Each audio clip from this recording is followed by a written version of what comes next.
Oi galerinha, aqui quem fala é o professor Rodrigo, professor de História, e nessa aula a gente vai dar continuidade ao nosso conteúdo programático, né, que está previsto aí para a nossa provinha da multidisciplinar, né? Nesse capítulo nós estaremos abordando aí as mudanças na Europa feudal. Essas mudanças elas passaram a ocorrer a partir do século XI, né, onde a Europa feudal começa a mudar. A expansão das áreas de cultivo e as inovações técnicas contribuíram para um aumento significativo na produção de alimentos.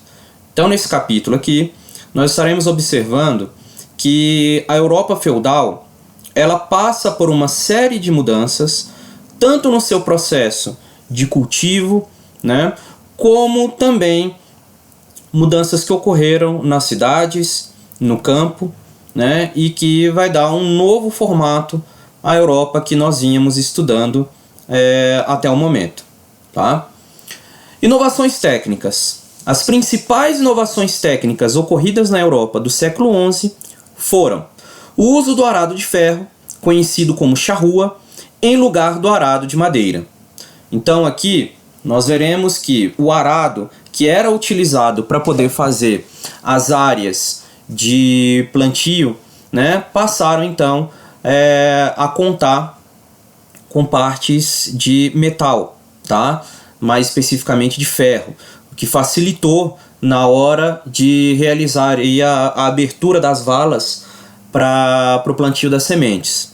A introdução do sistema de cultura de 3 campos, chamado de rotação trienal, a utilização do cavalo para puxar o arado, né? O cavalo que antes era atrelado pelo pescoço, fato que limitava o seu rendimento e por vezes o sufocava, a partir do século X, né? Então um pouquinho antes aí, passou a ser atrelado pelo peito, o que aumentava o seu rendimento e resistência. E por último, o aprimoramento da difusão dos moinhos, acionados pela força do vento ou da água, que contribuíram para aumentar a velocidade e a qualidade da moagem do trigo. Então aqui nós vemos um exemplo da charrua, né, utilizando aí o seu arado de ferro. Então nós vemos lá todo o componente feito de madeira e na sua extremidade, na parte de baixo, nós vemos ali uma espécie de lâmina, né, semelhante a uma faca, uma ponta de lança, do qual realizava aí a abertura das valas para serem colocadas as sementes do qual o agricultor iria cultivar. Do outro lado, nós vemos aí um exemplo de como funcionava a rotação trienal. Então nós temos aí a mesma área, tá? Não são 3 regiões diferentes, tá? E é como se fosse uma pequena fazenda com 3 áreas separadas. Então no primeiro ano nós temos aí o plantio de aveia, né? Um local para repouso e uma outra área de plantio de trigo. No segundo ano, a área que estava em repouso passa a plantar o trigo. A área que era plantada a aveia passa pelo repouso e a área do trigo passa ao plantio de aveia. No terceiro ano nós temos mais uma mudança, né? Então a área que foi plantada o trigo e a aveia agora repousa. A área que foi plantado a aveia e depois repousou, agora nós temos o plantio de trigo. E por último, a área que repousou primeiramente, depois houve o plantio de trigo, agora é plantado a aveia. Tá? E com isso, a área que repousa ela tem a capacidade de se recuperar, né? Então essa terra acaba novamente tendo seus nutrientes, né? O que proporciona aí um melhor plantio. Então por isso que essas áreas aí tinham que ficar sob repouso, para poderem se recuperar e poder ter uma terra muito bem adubada, muito bem enriquecida para o próximo plantio. Depois aqui nós vemos o atrelamento do cavalo, tá? Então no primeiro momento ele era atrelado pelo pescoço. Então no desenho de baixo, para vocês terem uma ideia, onde estão aquelas pequenas esferas ali amareladas, era mais ou menos por ali que o cavalo era puxado. Então, ou seja, ele acabava meio que enforcado na hora de puxar ali o arado ou uma carroça, né? E nesses desenhos aqui, né, a gente vê agora que que ele é puxado e toda a força que ele faz para poder puxar o arado ou uma carroça é feita agora pelo peito. Então não ocorre mais o sufocamento do animal e com isso, né, a gente tem aí um melhor rendimento do trabalho e um melhor aproveitamento do esforço do animal. Do outro lado aí nós vemos dois exemplos de moinhos. Acima nós vemos o moinho a água, né? Então tem como se fosse uma pequena bica que joga a água sobre uma roda de madeira e fazendo a mesma rodar, e com isso aí girando uma estrutura geralmente feita em pedra, né? E que acabava moendo os grãos que eram plantados aí pelos agricultores. Do mais abaixo aí, então, nós vemos o moinho de vento, que funcionava de maneira muito semelhante, né? A estrutura da moagem é a mesma, mas a tração que faz a força da moagem aqui, no caso, então, é o vento. Então eles fazem ali como se fossem duas hélices, né? Com 4 pontas, e por meio do vento que faz girar essa hélice, consequentemente faz girar o moinho que está na parte de baixo e consequentemente posterior a isso a gente tem a moagem dos grãos, fazendo ali uma espécie de farinha, né? A farinha do trigo, a farinha do milho, que servia ali para poder produzir alimentos e também até para alimentação de animais também, tá? O crescimento populacional. O aumento da produção de alimentos colaborou, por um lado, para um grande crescimento da população e, por outro, para um revigoramento do comércio das cidades. A tabela ao lado dá uma dimensão do crescimento da população no período. Então aí nós temos aí, o ano 1000, o ano 1100, o ano 1200 e o ano 1300. E aí a gente consegue tá observando aí como houve aí um crescimento altíssimo da população naquele período, né? Então temos aí o século X, século XI, século XII e o século XIII, tá? Então o que ele quer dizer aqui? Ele quer dizer que a partir do momento que houve aí um aumento na produção de alimentos e uma melhora também nessa produção, a população que antes se alimentava muito mal, passou a viver mais. Por consequência, vivendo mais, passaram a ter mais filhos, né? Passaram a morrer muito mais tarde e passaram a não ficarem tão doentes em decorrência da desnutrição como acontecia anteriormente. Então, nascendo mais pessoas, morrendo menos pessoas, a população, obviamente, tem um crescimento muito mais rápido. O revigoramento do comércio e das cidades. O aumento da oferta de alimentos diminuiu a necessidade de tanta gente para trabalhar na agricultura. Muitos camponeses, né, foram em busca de outro meio de vida nas cidades, né, como, por exemplo, mercadores ambulantes, artesãos e produtores que vendiam seus produtos nas cidades, estimulando o comércio e o artesanato local. Esse fator, né, levou ao renascimento das cidades medievais. O comércio de longa distância. Bom, no nosso livrinho ele vai estar falando sobre 3 rotas importantes. Aqui no mapinha ele está dando 2, mas na realidade ele mostra exatamente os 3. E eu vou explicar isso para vocês. A primeira delas, a gente pode estar citando entre as próprias cidades italianas, tá? Uma outra rota importante é essa rota de verde no meio da Europa, que ligam as cidades do norte às cidades do sul. E por último, nós temos aí o comércio entre as cidades do norte, onde está localizado ali Londres, Bruges, Lübeck, Danzig, Hamburgo, né? Então essas são as 3 rotas principais que nós estudamos. Claro que haviam outras rotas, né? Como por exemplo as rotas pelo Mediterrâneo, que ligava até o continente africano, até a região da Arábia Saudita, e outras aí que iam até mesmo a região da China. A partir do século XI, o comércio europeu de longa distância também cresceu. O principal polo comercial eram as cidades comerciais de Gênova e Veneza.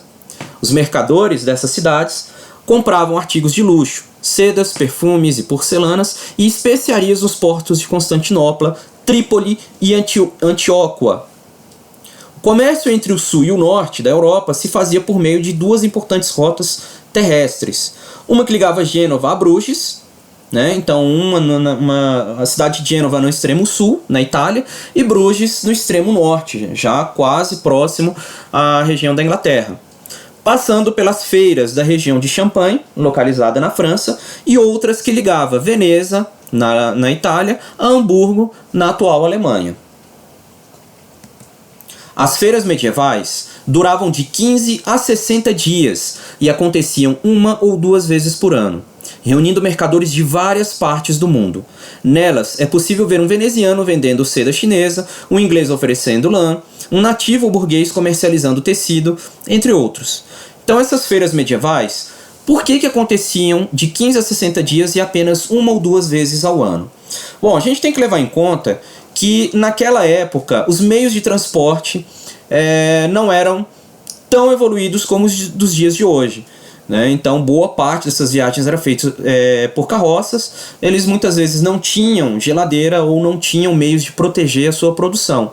Então era importante que ao longo desse tempo que não haviam as feiras, eles produzissem o máximo de produtos a serem vendidos e, por consequência, conseguissem vender esses produtos sem que houvesse perda material de nada, né? Então, em decorrência das distâncias a serem percorridas, do transporte, de como guardar esses produtos, elas então acabavam ocorrendo de 15 a 60 dias, 1 ou 2 vezes ao ano. O uso de novas técnicas diminuiu a mão de obra no campo e as pessoas se mudaram para as cidades a partir do século XI, o que ocasionou no crescimento e surgimento de novas cidades, sobretudo pelo aumento do comércio e do artesanato. Os banqueiros, artesãos e comerciantes viviam geralmente em uma região afastada do centro, denominadas como o burgo. Daí então, esse grupo de pessoas passaram a se chamarem de burgueses, tá? Pessoal, umas coisinhas importantes aqui a serem faladas. Primeiro, quando a gente está falando aqui do surgimento, né, e do revigoramento de algumas cidades, ela ocorre em decorrência do quê? Como haviam pessoas que saíam do campo para poder trabalhar nas cidades, para poder buscar novas oportunidades de vida nas cidades, obviamente essas cidades aí precisavam obter locais para que essas pessoas pudessem morar. Então, obviamente, essas cidades acabavam crescendo por causa do alto fluxo de pessoas que iam morar nessas cidades. Quando a gente fala no revigoramento do comércio, a gente está falando também dessas mesmas pessoas que antes trabalhavam como camponeses e agora aderiram aí ao artesanato, né, ao comércio e a outras modalidades de trabalho existentes nas cidades para que pudessem sobreviver, né? Um outro ponto importante aqui são os banqueiros, tá? O surgimento da denominação banqueiros, ela vem de um período onde, quando eram realizadas as feiras, as pessoas que vinham de outros lugares do mundo tinham a necessidade de trocar as moedas dos seus países pela moeda local, né? Senão, como que elas conseguiriam vender ou passar o troco de algum produto? Então, o que elas faziam?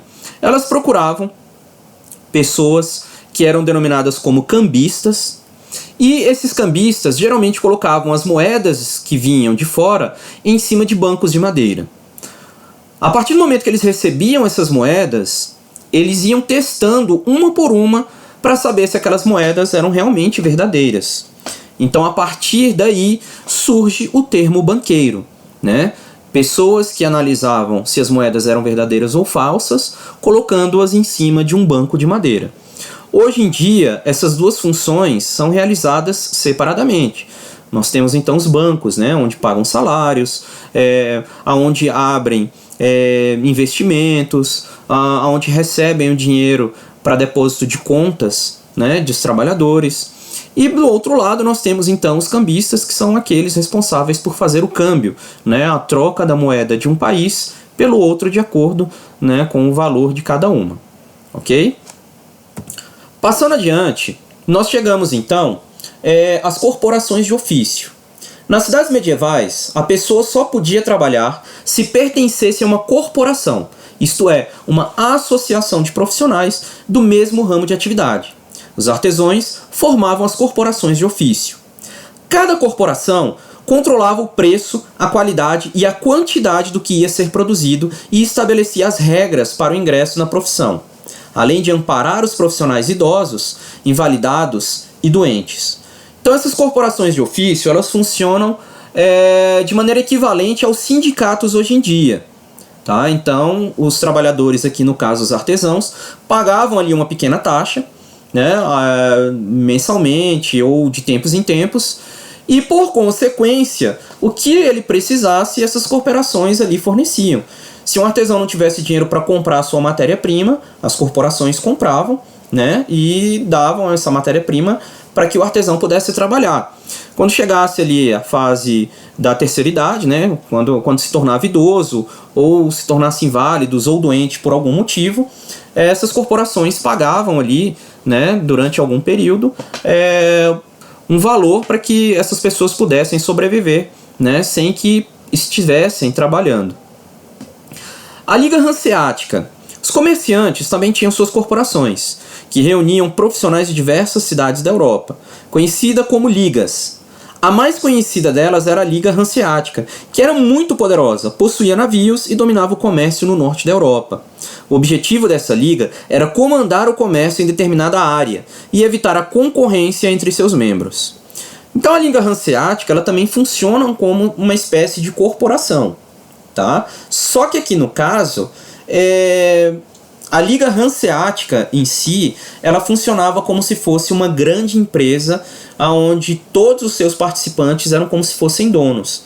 Então aqui um dos principais objetivos era literalmente dominar o comércio aí no norte da Europa, né, como foi abordado agora há pouco.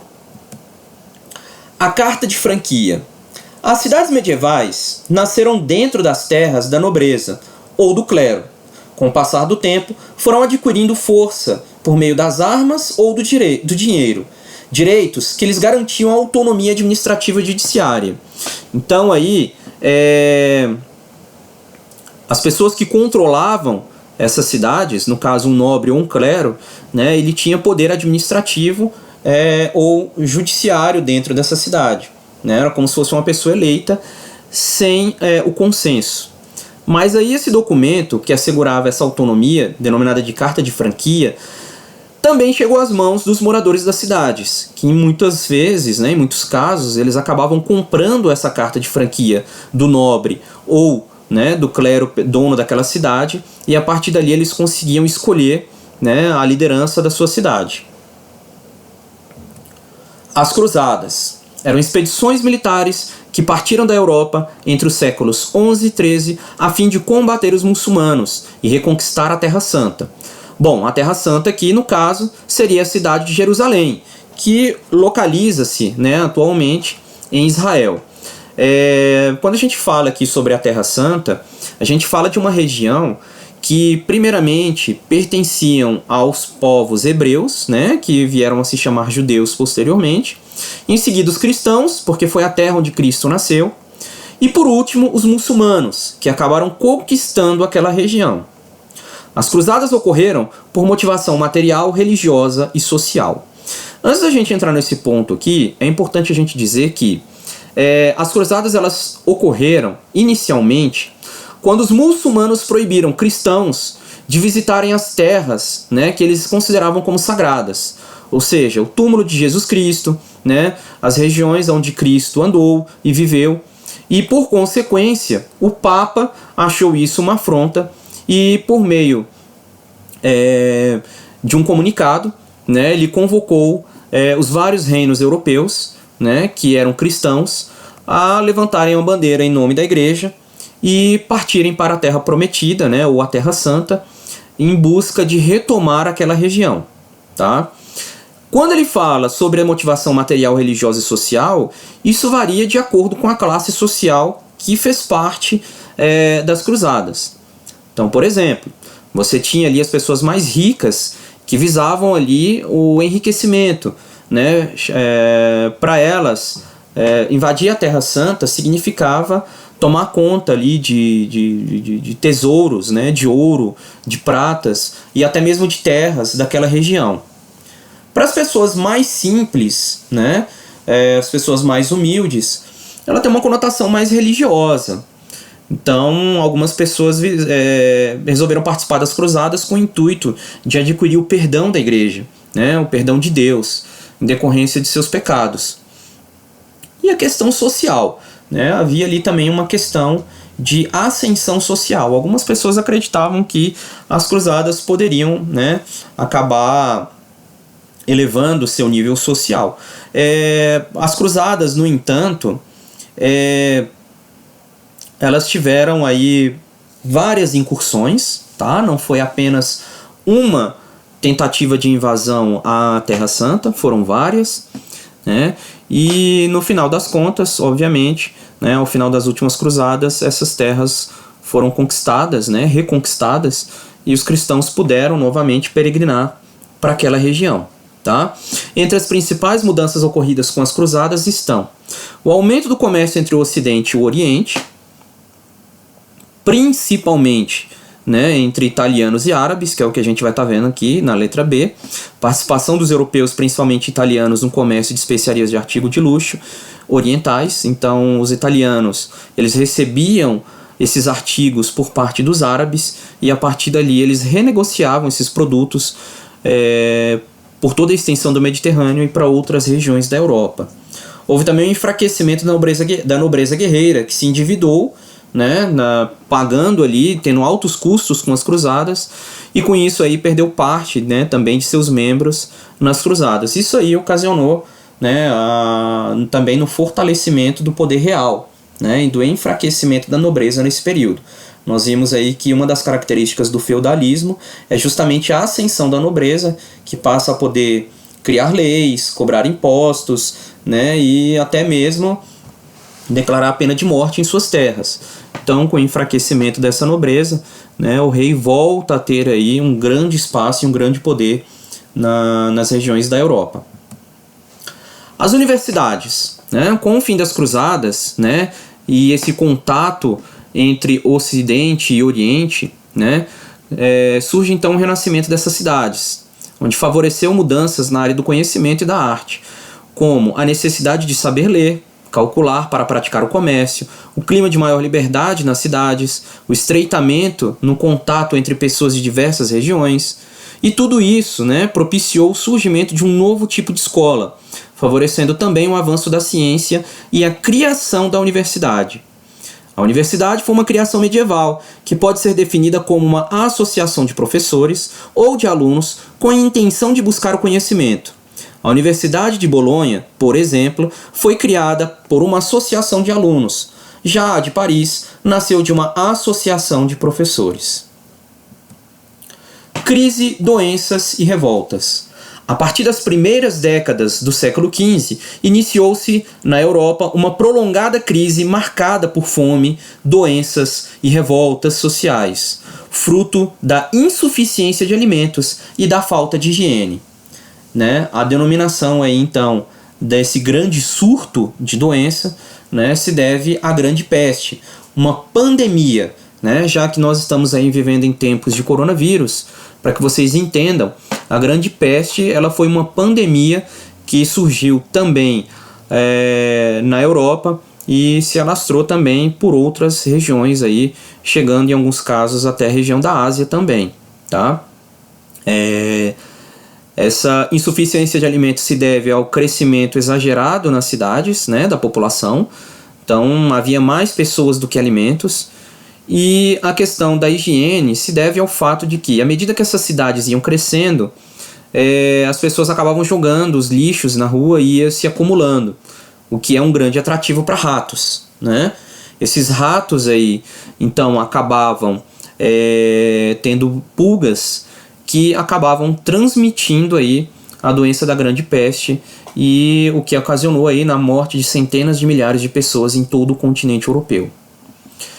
A Guerra dos 100 Anos, né, deflagrada pela Inglaterra e pela França entre os anos de 1337 e 1453, né, então, ou seja, durou aí bem mais de 100 anos, e visava a disputa pela região de Flandres e o interesse do rei inglês Eduardo III de se tornar rei também da França. Nesse contexto, né, Temos aí então o papel crucial aí da Joana d'Arc, né? E a vitória francesa, que enfraqueceu aí a nobreza e fortaleceu a burguesia. Então a burguesia que já passava por uma ascensão social, né, passa aí a crescer mais ainda com o enfraquecimento da nobreza francesa. Baseado então no autoritarismo, né, existente aí por parte do rei e da nobreza francesa, a gente tem aí a revolta de Jacquerie, tá? Essas revoltas ficaram conhecidas como Jacquerie, que era um nome pejorativo que a nobreza dava aos camponeses, né, que acabaram incendiando castelos e mataram muitos nobres. Os nobres restantes aí acabaram sufocando a revolta e massacrando os rebeldes, pondo fim a essa revolta, né, mas que também trouxeram ali algumas profundas mudanças na região da França. Uma outra revolta importante ocorreu na Inglaterra, é a revolta de Wat Tyler, tá? Que foi o responsável por liderar essa revolta, né? Junto de cerca de 10 mil camponeses. Eles exigiam de Ricardo II o fim da servidão e a diminuição de impostos. Mas o rei aí, né, que havia prometido que acataria, mudou de ideia juntamente com a nobreza, né, arrasaram algumas aldeias camponesas e que por fim resultou aí num enfraquecimento do feudalismo na Europa. Então, apesar de vitoriosos, né, no conflito, o rei e a nobreza acabaram aí perdendo espaço diante do feudalismo, né? Então essa ideia de acabar com o feudalismo, de acabar com a servidão na Europa, ela não acabou junto com o fim das revoltas, né? Na realidade elas se fortaleceram e perpetuaram em outras revoltas posteriores aí, até a queda do feudalismo. Bom, pessoal, aqui a gente encerra a nossa aula sobre esse capítulo, tá? Eu espero que vocês tenham entendido, mas caso hajam dúvidas a respeito do que foi trabalhado aqui, nós teremos novos encontros e a partir daí estarei tirando as dúvidas de vocês referentes a esse capítulo, ok? Então espero vocês na próxima aula e um grande abraço a todos.